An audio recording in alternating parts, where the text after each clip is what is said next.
Good morning, everyone. I will be reporting other tools of assessment in educational settings. Topic outline, performance, portfolio, authentic assessment, and peer appraisal techniques. For many years, any type of assessment that asks the examinee to do more than select the correct response from a small number of possibilities has been referred to informally under the very broad term performance assessment. Thus, creating an art project and answering essay questions are two types of performance tasks. Contrarily, multiple choice questions and true or false questions would not be regarded as performance tasks.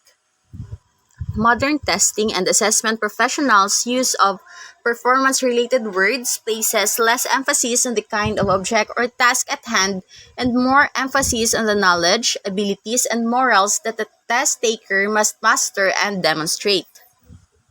In addition, there is a rising propensity to discuss performance tasks and performance evaluation in the context of a certain field of study, where the evaluation standards are often determined by subject matter experts.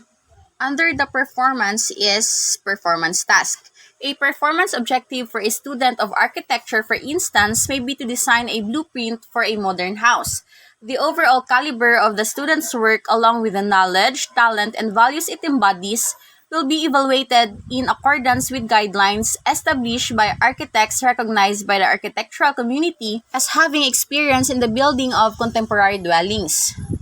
We shall define a performance task as a work sample created to elicit representative knowledge, abilities, and values from a specific field of study in order to reflect these trends, particularly in educational and professional settings. It involves the demonstration and application of knowledge, skills, and work habits through what is known as a performance task. Next is performance assessment. It defined as an evaluation of performance tasks according to criteria developed by experts from the domain of study tapped by those tasks. So, portfolio assessment is a type of performance assessment.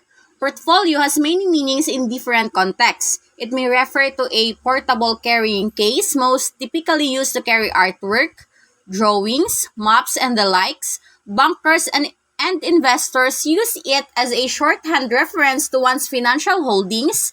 In the language of psychological and educational assessment, portfolio is synonymous with work sample. Portfolio assessment refers to the evaluation of one's work samples. In many educational settings, dissatisfaction with some more traditional methods of assessment has led to calls for more performance-based evaluations. Consider, for example, how students could use portfolios to gauge their progress in a high school algebra course. They could be instructed to devise their own personal portfolios to illustrate all they have learned about algebra. An important aspect of portfolio assessment is the freedom of the person being evaluated to select the content of the portfolio. Throughout, the portfolio may be illustrated with items such as gas receipts, paychecks, and other items limited only by the student's imagination. The illustrations might go from simple to increasingly complex, providing compelling evidence for the student's grasp of the material.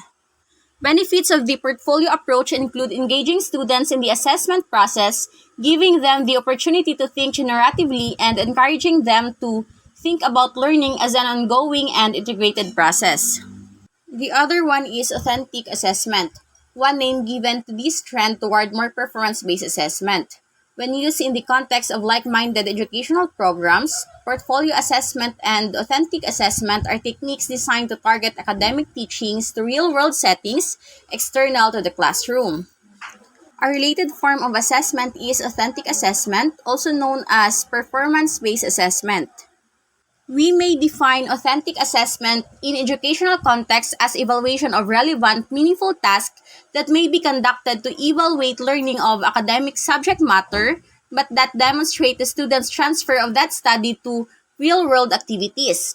Authentic assessment of students' writing skills, for example, would therefore be based on writing samples rather than on responses to multiple choice tests. Authentic assessment of students' reading would be based on tasks that involve reading, preferably authentic reading, such as an article in a local newspaper as opposed to a piece contrived especially for the purposes of assessment. Students in a college-level psychopathology course might be asked to identify patient psychiatric diagnosis on the basis of videotape interviews with the patients. Authentic assessment is thought to increase student interest in the transfer of knowledge to settings outside the classroom. A drawback is that the assessment might assess prior knowledge and experience, not simply what was learned in the classroom.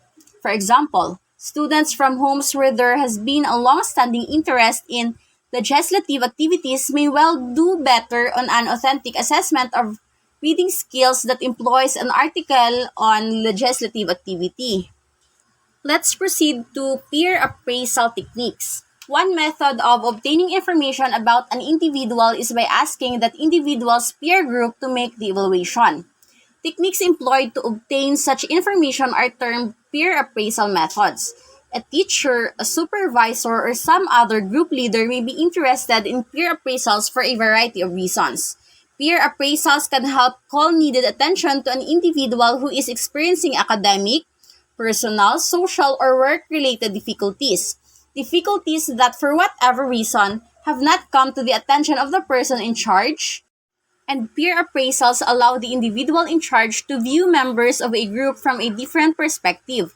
The perspective of those who work, play, socialize, eat lunch, and walk home with the person being evaluated. In addition to providing information about behavior that is rarely observable, peer appraisals supply information about the group's dynamics, who takes which roles under what conditions, and knowledge of an individual's place within the group is an important aid in guiding the people to optimal efficiency. Peer appraisal techniques may be used in university settings as well as in grade school, industrial, and military settings. Such techniques tend to be most useful in settings where the individuals doing the rating have functioned as a group long enough to be able to evaluate each other on specific variables. The nature of peer appraisals may change as a function of changes in the assessment situation and the membership of the group. Thus, for example, an individual who is rated as the shyest in the classroom can theoretically be quiet, gregarious, and perhaps even be rated the rowdiest in a peer appraisal undertaken at an after-school center. One method of peer appraisal that can be employed in elementary school settings is called the guess who technique. Brief descriptive sentences are read or handed out in the form of questionnaires to the class, and the children are instructed to guess who. Whether negative attributes should be included in the peer appraisal must be decided on an individual basis, considering the potential negative consequences such an appraisal could have on a member of the group. Under, we have the nominating technique. It is a method of peer appraisal in which individuals are asked to select or nominate other individuals for various types of activities. A child being interviewed in a psychiatric clinic may be asked, "Who would you most like to go to the moon with?" as a means of determining which parent or other individual is most important to the child. Members of a police department might be asked, "Who would you most like as your partner for your next tour of duty and why?" as a means of finding out which police officers are seen by their peers as especially competent or incompetent.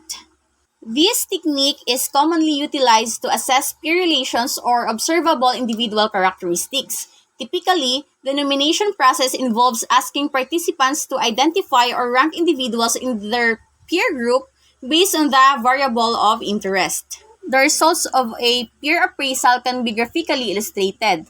One graphic method of organizing such data is the sociogram.